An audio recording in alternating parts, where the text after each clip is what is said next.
Good afternoon, everyone. Thank you so much for joining us today. My name is Kayla Rogers, and I'm the Program Supervisor for the Women's Fund for Health Education and Resiliency. For those of you who are not familiar with our organization, we are a not-for-profit here in Houston, and we provide free health education for women and adolescent girls. We do this through focused seminars like today's presentation, as well as curriculum-based classes and publications. All of our programs and publications are free of charge. If you're interested in learning more, I do have our website and our social media handles at the end of the presentation. Before we get started, I just want to go over a few housekeeping items. If you could keep yourself muted throughout the presentation, that way we can minimize distractions. And there will be an opportunity for question and answer at the end. So if you have questions throughout the presentation, feel free to add them into our chat box.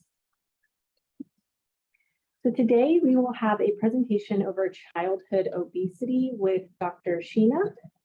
Dr. Sheena attended medical school at Tulane University School of Medicine and completed a 3-year residency at Baylor College of Medicine in 1994. She began working in pediatrics in 1995 by practice sharing with Kelsey-Seybold pediatrician Dr. Marilyn Lemos. Dr. Sheena was inspired to pursue pediatrics in elementary school at the age of 7 by her pediatrician, Dr. Simpson, who treated her for asthma. She considered him a role model. Dr. Sheena is a fellow of the American Academy of Pediatrics and is a member of the Harris County Medical Association. A life member of Girl Scouts and the Susan G. Komen Foundation, Dr. Sheena is an avid volunteer and an active parent.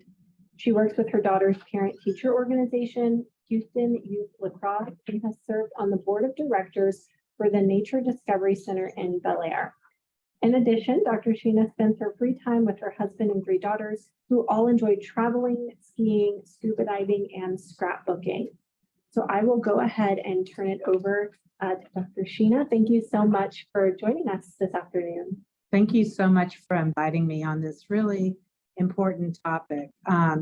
As we all know, childhood obesity, it is a serious health risk. And, you know, we really look at it as an epidemic at this point. So over the next hour, we're going to go through childhood obesity, what it is, and what we can do about it. So when you look at childhood obesity, it can really negatively impact a child's health and their well-being. And the first thing that we really have to do as we're describing childhood obesity is defining it. So one of the measurements that we use to define it is body mass index, which is a ratio of weight to height. So when we look at body mass index, it's a very unique way to measure. So what you're looking at is a child or an adult's weight in kilos divided by the square of the height in meters. The reason why we have this is it really is able to sort out definite factors that can contribute to it. So when you look at children and teenagers, you're looking at both how old they are, whether they're male or female, because those things are things that will really define what your body mass index is and how it plays into the definition of obesity. So when we look at body mass index for adults, we're looking at whether you're underweight, where you would have a BMI less than 18, a healthy weight, which would be a BMI between 18 and 25, overweight, a BMI over 25, and obesity is defined as a BMI over 30. When we look at children, we look at those numbers differently because children's numbers change as they grow. So instead of looking at an absolute BMI, we're looking at the BMI for age. So we look at percentages, and that's how we define most things. Weight, height, head size, we're all looking at where you are in your percentages. So for childhood obesity, you would be underweight if you're less than 5th percentile, overweight between 85th and 94th percentile, and obesity is defined as over 95 percentile. So why does this matter? You know, there's so many factors that go into obesity, and the reason why we get concerned is not only because of what's happening when you're young, but what are your risk factors for as you get older? So things that can happen with obesity is it can increase your risk for high blood pressure, where your arteries are hardening and narrowing. Increases your risk of high cholesterol, diabetes, especially type 2 diabetes, which we are seeing at younger and younger ages, breathing problems, especially asthma and obstructive sleep apnea, joint problems. If you have too much weight on your hips, on your knees, on your back, it can cause a lot of joint problems. And then even things like fatty liver disease, which we can see in adolescence. So why is this important? We know that obesity is increasing, and we know that it can impact many ages. People don't really think about preschool children as being obese, but 12% of children in the preschool age are actually overweight and obese.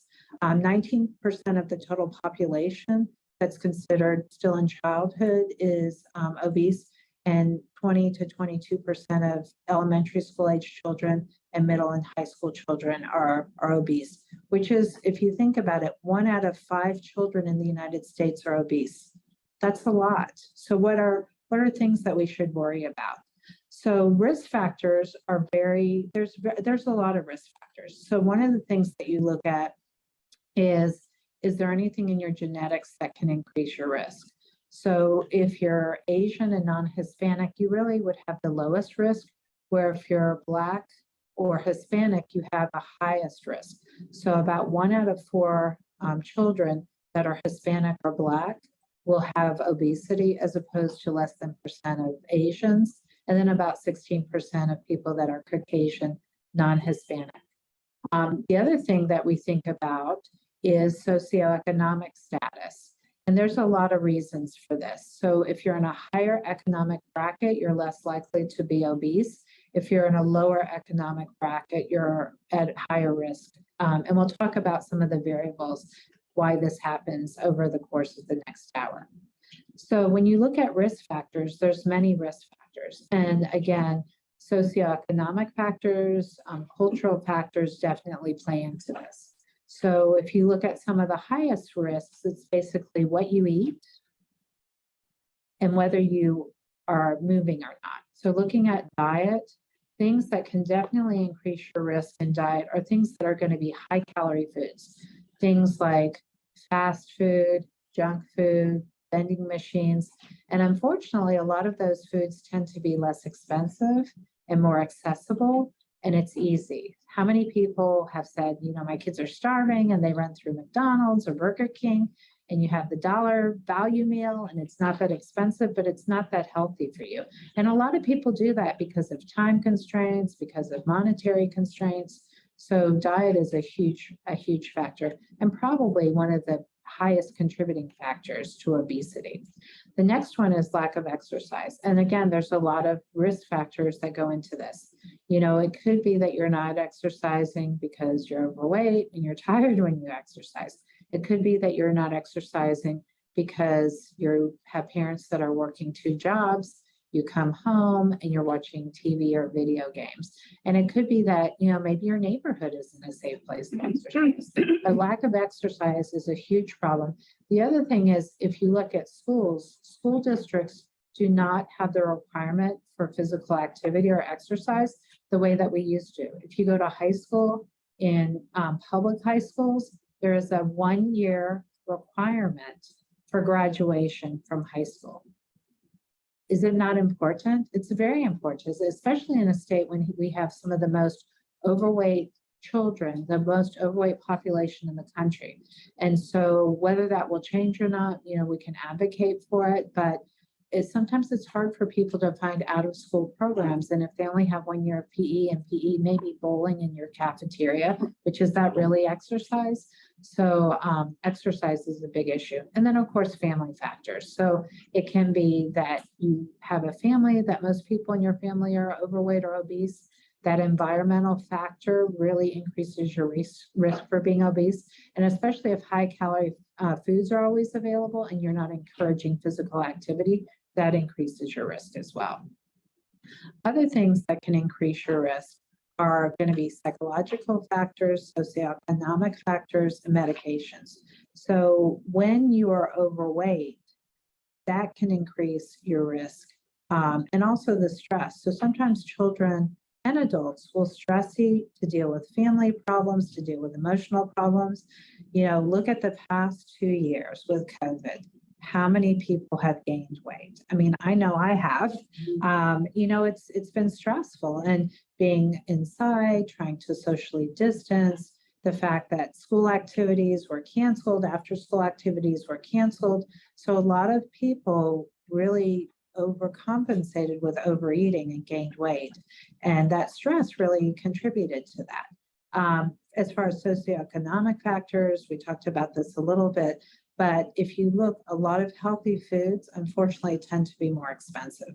So going and buying more healthy fruits, vegetables, fish, chicken is a lot of times more expensive than buying a 99-cent frozen meal that you can just pop in the microwave, or stuff like crackers, cookies, things that are less expensive. And a lot of times children can just open a bag of chips and run through that whole bag, and the serving size was 9 and they finished the whole bag. So it's not healthy for you.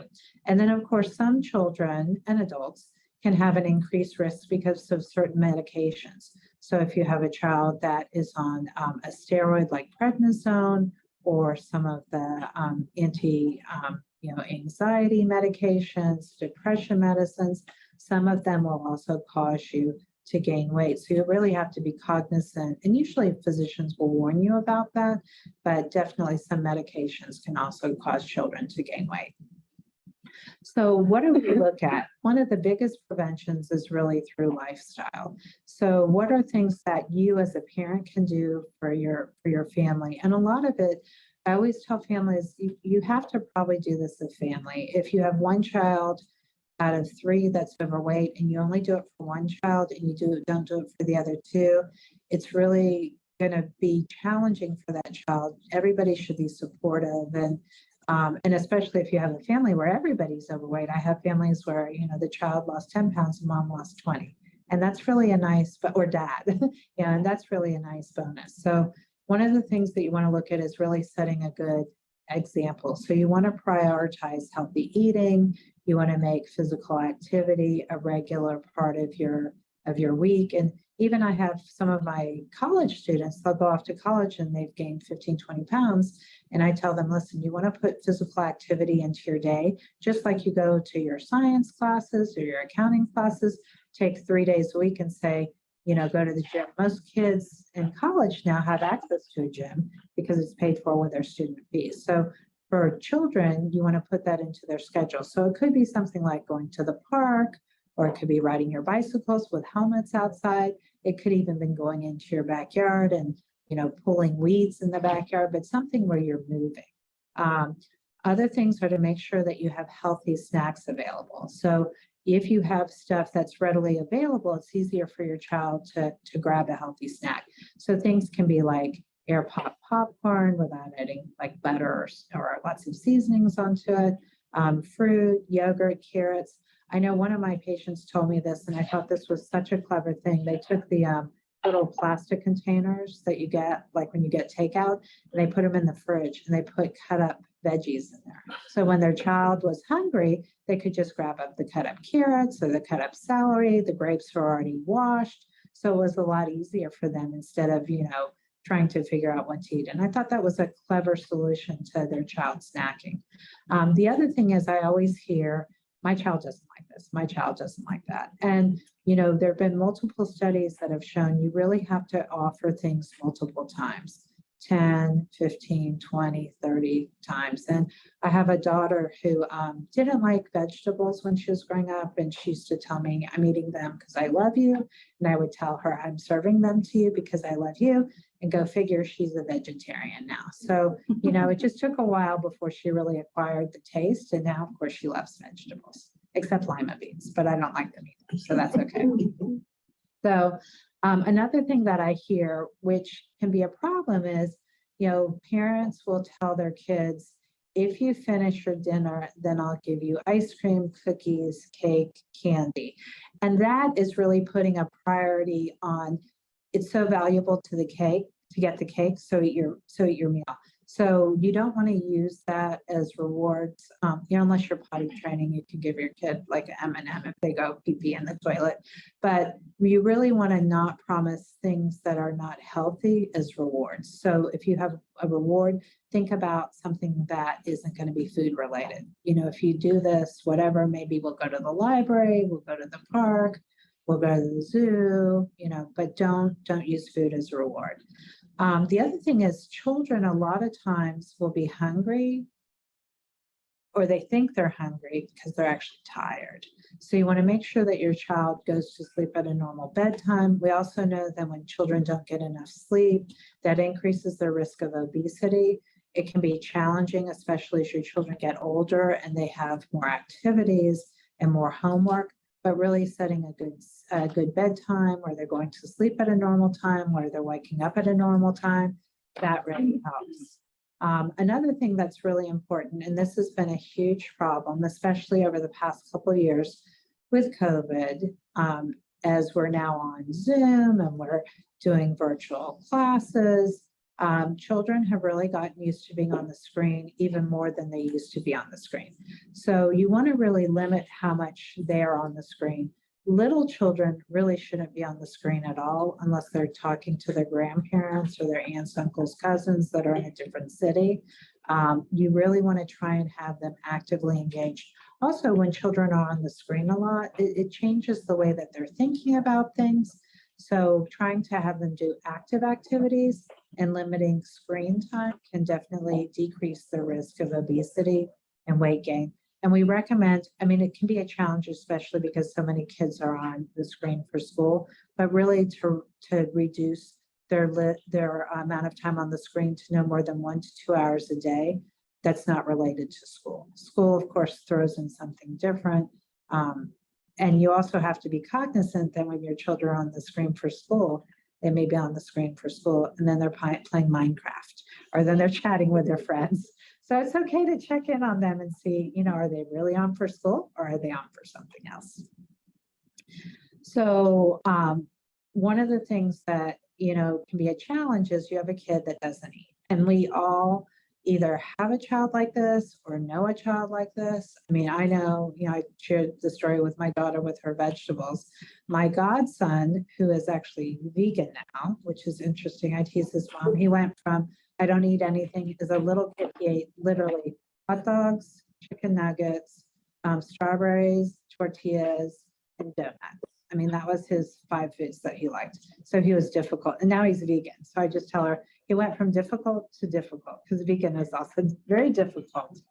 So when he comes to visit me, we just go to Whole Foods or Trader Joe's and I let him shop for whatever he wants. But, what are things that you can do to make your child eat better? So I always tell people, try and get your children involved in the process. And it depends on how old they are. So different ages are going to be involved in different ways. So you can look at shopping, making a grocery list, and you can even talk with your children about, what would you like in your lunch this week? What would you like for dinner? It may be spaghetti and pizza every day is what they're requesting, but you can look at, okay, we'll have spaghetti on Thursday, but we're going to have baked chicken on Tuesday. We're really busy on Wednesday, so I'm going to just grab a rotisserie chicken because I want to have time to shop. We're going to do a baked potato. You can figure out, whatever works for your family, but sometimes if you pre-plan things and make a list, that can definitely help. The other thing is I always tell people when you shop at the grocery store, and I've had some interesting responses to this over the years, if you look at the edges of the grocery store, that's where your more healthy foods are going to be. So most grocery stores in general are set up the same way. So looking at your fruits, your vegetables, your breads, and I tell people don't buy white bread, although sometimes people are like, oh, it's the healthy white bread, but try and get something that has a whole grain, your fish, dairy, eggs, cheeses, that's all really at the outside of the grocery store. So I had one little kid that said, then how will we do our laundry? I'm like, well, of course you have to go into the middle of the grocery store to buy your cleaning supplies, but you don't have to buy chips and all that kind of stuff. But really looking at that, letting your children get involved in choosing elements of the meal. So it could be like, planning, what are you eating? Or even deciding how can we help you out. So like a little kid can take a plastic knife and cut a banana or strawberries. It may be messy, but you can just wash their hands afterwards. Older kids can help out with, learning really how to cook. And I know when my children were young, one of the things that we did, which was amazing and so much fun, we did it for like over 10 years. And actually the Chronicle came to my house and did a story on what we did. So we set up a cooking camp. And we started it after my children and a bunch of their friends had done a cooking camp, actually at Rice Epicurean. And we decided we could do this ourselves. So the following summer, which was after my oldest daughter was in first grade, we set up a cooking camp that lasted until my children were in college. So we did it for many years. And the way that we did it was we had each family was in charge of that week's cooking camp, and we could do anything. So we did Harry Potter themes, we did Disney themes. One time we went blueberry picking, and we did all this blueberry inspired menu the following day. But letting your kids get involved, and it's a great skill for children to be able to know how to cook for themselves.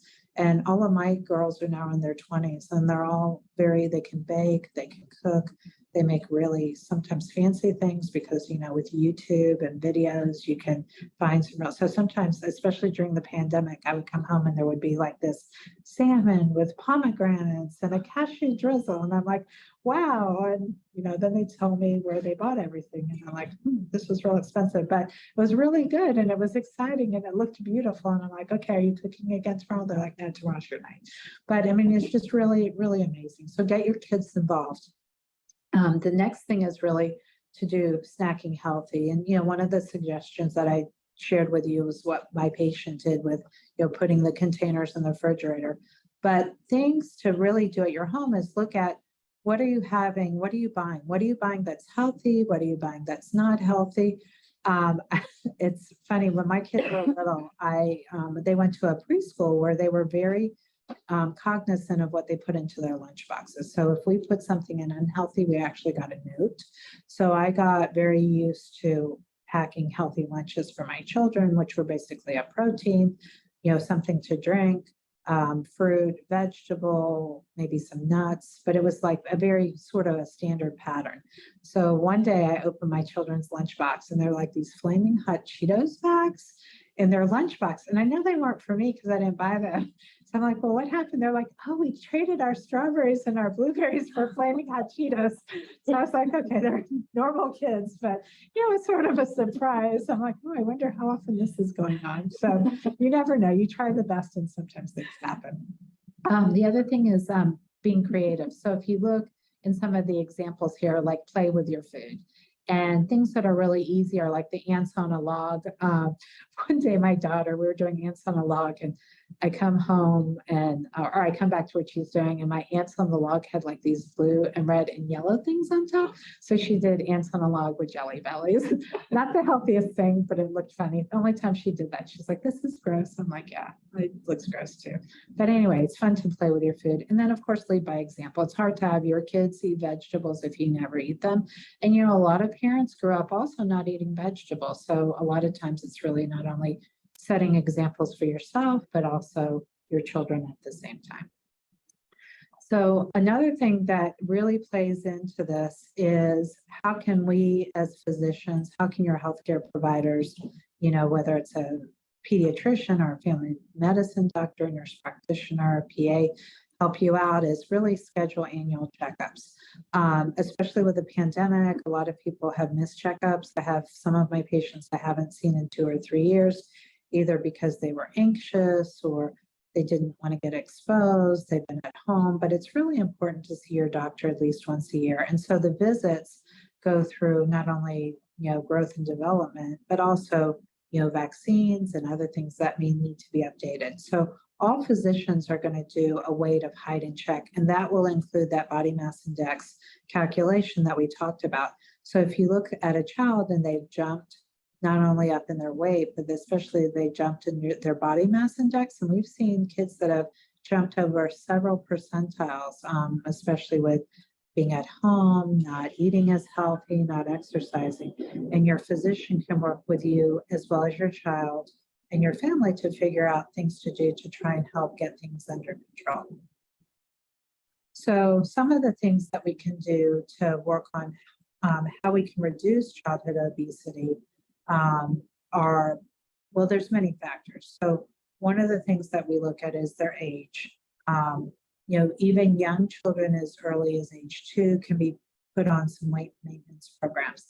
And when we talk about weight maintenance programs, you're not really talking about like a Jenny Craig diet or Nutrisystem. We're really talking about healthy lifestyles. So looking at what the child is eating. Are they drinking milk? Are they eating fruits and vegetables? Are they eating lean meats? Are they doing a lot of Capri Suns? Are they doing Tampico, which is like all sugar water? Are they eating a lot of junk food? I had one mother that was very upset that I told her that the little gummies, the fruit gummies are not fruit. She had told her child that those were fruit. She was mad at me that I burst that bubble, but they're really candy and they're snacks. And so that's not something that's going to count. So, your pediatrician can talk to you about healthy lunches, healthy breakfast. A lot of kids today skip breakfast. And then some kids today double breakfast because some of the schools offer breakfast for free at school. So I had one family that was very interesting when we started talking. They were eating breakfast at home before they went to grandma's house. And then grandma gave them breakfast before they went to school. And then when they went to school and they ate a third breakfast. And so when we started talking about it, we realized, and the kid liked it because they liked everything everybody was giving them. So we realized that this child was eating like basically 5 meals a day, 3 breakfast, lunch, and dinner. And once we were able to cut back on that, the child was able to get into a more healthy weight. Other things that can play into this are there any comorbidities? Are there any other medical issues? So if there's high cholesterol, high blood pressure, diabetes, fatty liver disease, those are things that we can address as we're talking about addressing the obesity. And especially if you can get the obesity under control, you may even be able to eliminate some of these other things. So children that can lose weight, their diabetes could go away, their blood pressure could become under control, and their high cholesterol may go away. And especially if there's family risk for that, it definitely increases the risk for the child having this. So things that we really look at are lifestyle changes. Again, reinforcing changing the child's diet and eating habits. And of course, you need to do this as a family. Key is also increasing physical activity. And really, you may have to set it as a schedule if you don't have a child that automatically is interested in going outside and playing, or they're not involved in team sports. We see it a lot in high school kids where they're so busy studying, and especially since the schools don't require physical education after 1 year to graduate, you may have to put that in your schedule as well. Sometimes there are emotional issues that go into overeating. Is it a symptom of something else? Is there any anxiety? Is there any depression going on? So addressing that if that's needed. And of course, if you have children that have comorbidities, they may be seen by a specialist as well. So just some sort of quick reminders. As a parent, it is really you that is going to decide what your child is going to eat. A lot of times I'll have parents, they'll tell me, my child won't eat anything but McDonald's or Chick-fil-A or Taco Bell. And we have to remind them that your child doesn't have a car and a driver's license. If they're, in elementary or middle school, you're the one that's going through and buying things for them. And really, you're the one that's making those decisions. And it's challenging, especially if you have children that are picky eaters, but ultimately it's your decision, and you really need to, as a parent, take charge of that situation. Another thing is really to focus on healthy foods. And I always tell people, if you look at this beautiful bowl, which I would totally eat right now after this talk if I had it, because it looks so good. But I tell people to eat the colors of the rainbow, especially when you're looking at fruits and vegetables. So if you think about the colors of the rainbow, this is a great example. You have different things that are reds, whether it's your grapefruit or your watermelon, blueberries, cherries. There's no orange in here, but orange, whether it's carrots, squash, sweet potatoes. Really looking at eating the colors of the rainbow. And when you look at things that have these bright, vibrant colors, not only they're healthy for you, they also have a lot of antioxidants. They help prevent things like diabetes, high blood pressure, cancer. So eating the colors of the rainbow is really, really important for you. And then also looking at things like lean meats, healthy fats like avocado, olive oil. Olive oil is very healthy for you. And you want to look at not getting fats that are like partially hydrogenated soybean oil. So if you look at that on things that are packaged, it's in a lot of things. You want to try and avoid that if you can. So this talks about, saturated fats. So really looking at reading labels. So trying to eliminate things that aren't healthy for you. So looking at, not healthy fats, saturated fats, trans fats. It's always interesting to me when I talk to parents and they're like, oh, well, my child is drinking things that are 100% vitamin C, which to me is code word for it has sugar in it.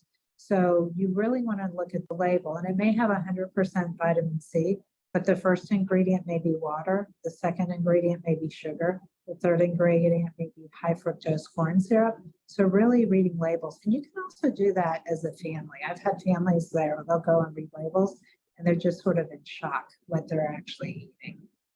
So you want to try and limit those. The other thing that you can also look at is the more packaging something has, probably the less healthy it is. So things that have less packaging, think about it. Fruits and vegetables, they don't have any packaging. Chicken doesn't have any packaging. That box of Oreos has a lot of packaging. The 100-calorie even snack boxes, which is better than other things, but it still has a lot of packaging. But if you have to go with something that has a smaller amount of calories than something that's more packaged. And then again, sort of reinforcing healthy snacks. So making sure that there's a lot of variety. And again, look at this beautiful colors in this. Like, oh, I didn't even talk about charcuterie boards. I forgot. Charcuterie boards are actually really fun and they're really in vogue right now. And you can make them. They're so easy to make. And sometimes that's fun for kids to do. So you can make kid-friendly charcuterie boards. So putting in some nuts, as long as it's not a choking hazard. Look at this, cucumbers, carrots, snow peas, like super easy. And I know we have done a lot of those over the course of the past 2 years where we sort of have fun ones. One thing that's sort of fun, you can actually Google, because Halloween will be coming up soon, is you can Google Halloween charcuterie boards. I've made those for the past few years. You can do things like if you take a banana, cut it in half. Okay, this isn't the healthiest thing, but you need eyes. So you take like 2 chocolate chips for eyes, put a little stick in it. You already have a ghost. It took you 10 seconds to do that, and you have a little ghost for your charcuterie board. You can also make little smiley faces out of apples. It's really fun to do. So you can use some peanut butter, and you can use the teeth can be like pecans and stuff, like crazy teeth. But if you Google it, there's tons of fun things for charcuterie. You can make a grilled cheese sandwich that you cut into a pumpkin, cut out the eyes and nose, and it looks like a pumpkin. So cute. So I love Halloween charcuterie boards because they're really fun to do. Okay, so another thing we talked about is kids cooking class, but you can just cook at home. I mean, number one, you'll save money by cooking at home. Number two, you know what your kids are eating. You have more control over it. And it's a fun skill. Look at this kid. Look how happy he is. He's like cracking an egg. If you do crack eggs with your children, though, I definitely recommend cracking it into a different bowl, because especially as they're learning how to crack eggs, you're going to get shells in there. So if you just crack it into another bowl, then they can pour that into whatever you're cracking, and it's fun. Kids love cracking eggs. One time my daughter, I asked her to crack eggs for me, so she did. No shells, but she cracked a dozen. So then we had to figure out what to do with a dozen eggs. I think we made, I don't know, quiche or something, but she was very proud and was happy that there were no shells in the dozen eggs that she cracked. So another thing, and this is really important, and when my kids were young, it's a challenge, especially as you're so busy, but we tried to have family meals at least several times a week. And one thing that we actually do is we still have a family Sunday dinner. We've been having this for forever.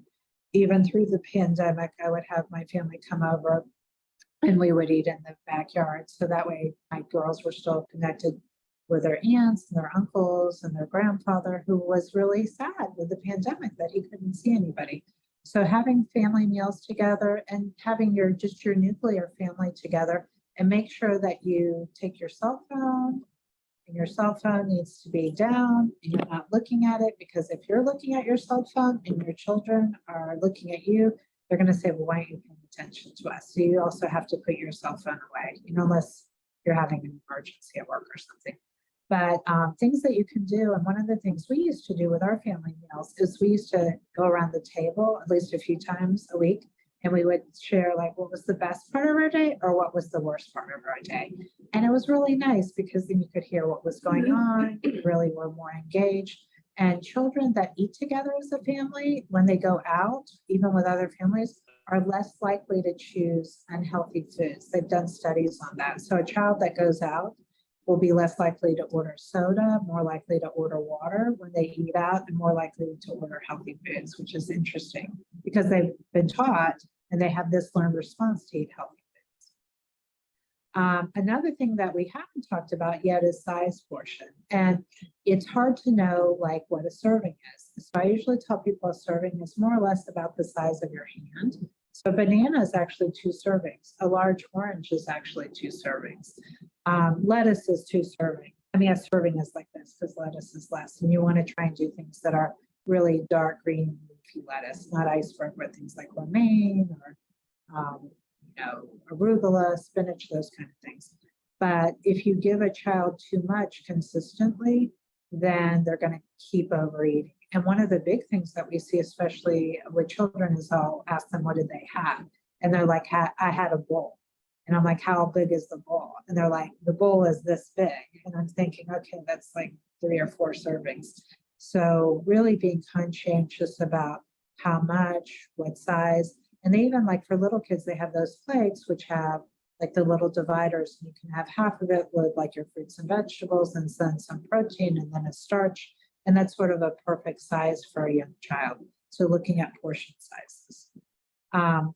Another thing, and I don't know about you guys, but you go out and of course the meals have gotten smaller with COVID, but even with that, the meals tend to be quite big still. So I know my husband and I, when we go out, and even my girls, we tend to split meals. We've been doing that for years. So if the 5 of us would go out, we might order 3 entrees and split. And even more of that, sometimes we're taking stuff home.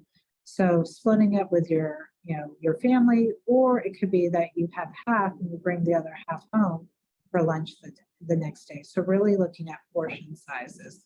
And it's not uncommon to try and split the meal. If you eat that, or you'll hear sometimes kids will say, why eat the whole thing and then I have a tummy ache? Well, why do they have a tummy ache? Because they just ate too much. And then another thing is really to make sure that you're exercising. So we talked about how the 2 important things are eating healthy and exercising. And parents can be so instrumental in this, whether it's being active with your children or whether it's taking them to activities, but being an example is so important. So things that you can do are family activities. It could be like this family riding a bike, and we mentioned that before, making sure you're wearing a helmet. It could be that you guys are playing tennis. I mean, there's 1 million open tennis courts in Houston, so you can easily go to play tennis. Houston's actually also interesting where they still have the Parks and Recreation departments have free tennis lessons. That's actually how my kids learned how to play tennis, is by going to one of those free programs, and then they liked it, so we continued. But your tax dollars pay for this. Why not? There's a lot of parks where you can, run around, and even kids just running back and forth across the backyard or running up and down steps at a gym. It can be simple things to more involved, like being on a t-ball team or playing soccer, gymnastics, swimming, lots of different activities, and definitely limit the amount of time playing video games or watching TV. So one of the things that I'm going to sort of give you, because I work at Kelsey-Seybold, I've been a pediatrician at my office, which is the Tanglewood Clinic in the Galleria for the past 27 years, is we really talk about, for Kelsey, our ABCs. So if you have more questions about this, there's definitely access to physicians, not only at my office, but at our other locations. We do in-person visits. We also have dietitians on staff. If you needed more than what we have to offer. We also do virtual visits. So I know that I've had parents where their child is overweight, and instead of coming into the office for that follow-up, we've done a virtual visit where they go and they'll show me their food log, and they do the weight at home. So they're not having to actually come into the office. With the past year with the pandemic, virtual has really been a part of our life that has been very useful, not only for us, but for our patients. For B, we have booking. We try and really make our bookings very easily available. So we have online booking where you can actually book an appointment on the computer. You can call to speak to one of the nurses. And then we have multiple locations. Our weekday appointments actually changed since I did this talk last, so it's till 5, not till 6. With the pandemic, we cut our after hours, but we do have Saturday hours that are open at 4 regional clinics, including Tanglewood. So they're available at Tanglewood, at Spring, at Fort Bend, and at Clear Lake, and we may be expanding that over the next few years. So I want to know if anybody has any questions. Thank you so much for coming. This is such an important topic, and I feel very honored to be able to talk about something that's really near and dear to my heart. Thank you so much for that presentation. You're right, this is such an important topic, and I think sometimes it's hard to talk about because maybe families don't want to hear that their child is overweight, or maybe they feel like they're doing something wrong. So we're going to go ahead and open up the floor for questions. If you have your questions, you can feel free to put them in the chat box, or if you would prefer, you can unmute yourself to ask. I will kick us off with the first question, going back to what I was just saying about it being a little bit difficult because weight can be a sensitive subject for a lot of people. How do you yourself address weight with your clients, or how do you recommend that families address weight without, making the child feel bad?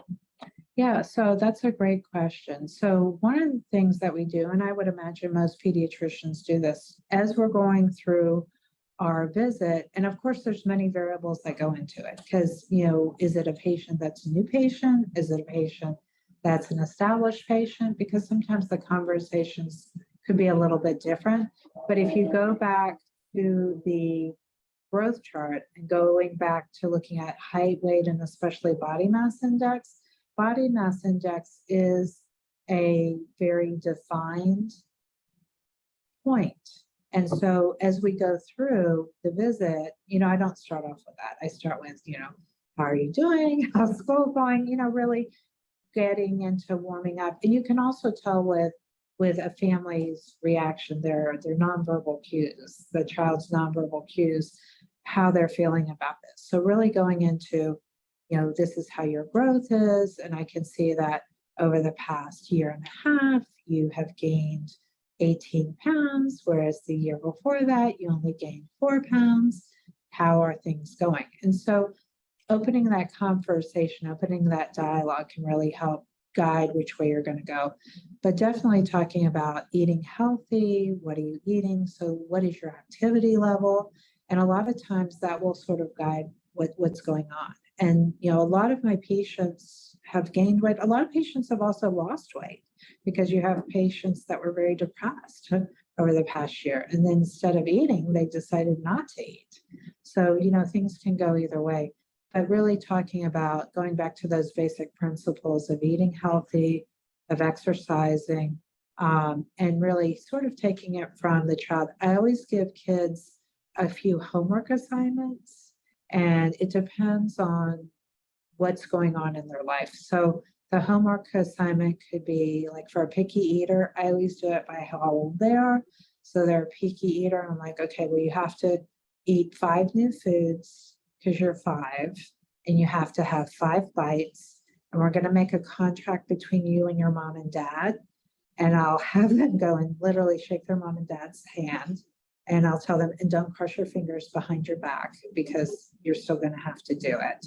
And so they'll do things like, mommy and daddy, I'm going to eat 5 bites because I love you, even though I hate this food, but whatever verbal contract they want to have. And it's interesting, a lot of them the next year will come back and tell me, Yeah, I tried spinach and it was gross, but I ate it anyway. So it's interesting. They'll come back and tell me these kind of things, but you have to do it based on like how old they are. So.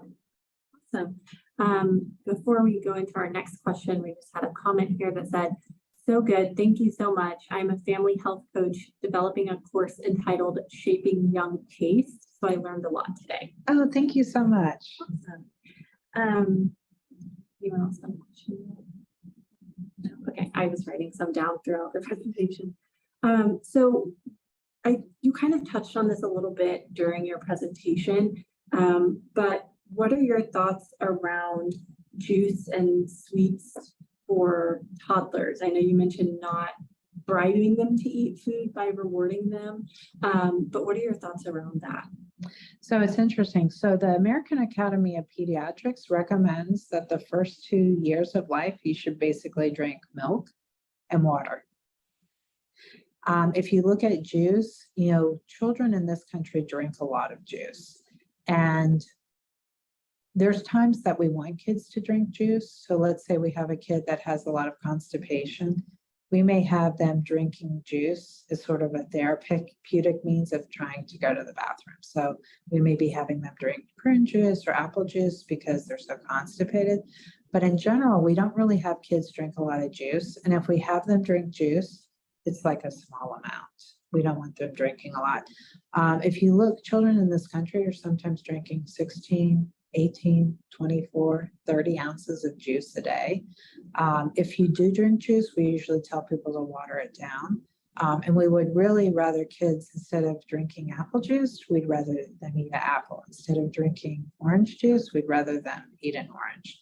So the recommendation is really to limit the amount of juice, but there are some exceptions that sometimes will occur. And in the chat, someone asked, what do you think about using a juicer versus eating the fruit? So it depends on what your child can do. So we would still rather them eat the fruit because you have things like the fiber that you're not really going to have as much if you're doing it juiced. I do have some of my families where the kids are just so, they're so hard to eat things, but they'll eat things like popsicles. So I'll tell them to make like a popsicle smoothie where you're still having more of the pulp in there, because the juicer, you're not going to have the pulp in there. So if you do like a smoothie and then you put like green veggies in there, they have a lot of those green veggie mixes, some yogurt, and you can actually freeze it. And then they'll eat a popsicle. So they're actually eating like a veggie yogurt fruit. But it's a balance. But if they're doing probably smoothies where it's a healthy smoothie that you're making, not one that you're buying, it's probably healthier than just doing the juice. But it's a balance. In everything, life is a balance. So yeah. How would you say, what's a tip that you would give us to make kids drink more water? Because I know that, it's hard for me sometimes to drink, the recommended amount of water a day. And then kids just love juice, that they just rather take juice than the water. So what's a fun way to make them drink water? yeah, so one of the really fun ways to make water a little bit tastier is to infuse it with fruits. And they have all sorts of ways to do that now. And the infused waters have become like a lot more popular over the past few years. So there's a little, you can probably buy it on Amazon. There's a little plastic container that you can put fruit into it and infuse it. You can put it in your refrigerator and infuse it. They have all sorts of containers where basically you're filling that. And infused water, basically you're taking water and it's just soaking out, absorbing the flavor. So whether it's strawberries or mangoes, cucumbers, lemons, peaches, it's sort of a fun way. And cold water that's infused tastes good. So. So people who have kind of want to create healthy relationships with their children and food, there's kind of this idea that goes around that if you don't let your kids have certain things, that then when they do have the opportunity, that they will overindulge. What are your thoughts there? Well, I think again, life is a balance. So when I tell you my kids, I think my youngest daughter would have wrestled an alligator for Skittles. So I never deprived them from things. It's just I didn't have it there all the time. And it's actually interesting. All of my kids came home and I had like the things that they sort of liked when they were kids at the house. And I find that I'm throwing them away now because a lot of them expired.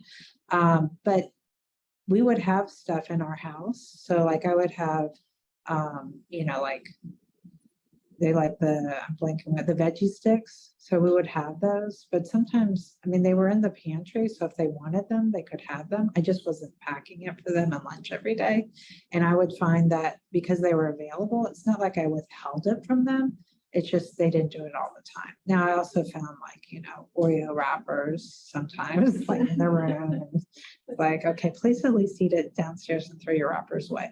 But it wasn't in their lunch on a daily basis. It wasn't something that was there for them every day. And also my kids, all three of my girls like to bake. So my girls used to bake a lot. So they would do baked goods, but we would do things like carrot, raisin, like mini muffins, and those would go into their lunchbox. So my kids never really didn't get exposed to things, but they just didn't have it a lot. And certain things they just never liked. So like fast food, my girls actually thought McDonald's was where you got movies from, because we never went there except for to get Redbox movies. And then when they were like in elementary school, they're like, they have food there. I'm like, well, sort of. So my kids were never like, and I do think if you completely withhold things from kids, it can be a challenge. I mean, why do you think my daughter changed her strawberries for flaming hot Cheetos? Because I didn't buy those at home. Those weren't something that was on our list of things that we bought. We're Girl Scouts. We always had Girl Scout cookies in our house, but I would find that sometimes we had to throw away the box because they hadn't finished the last 3 Thin Mints. Like, what's wrong with them?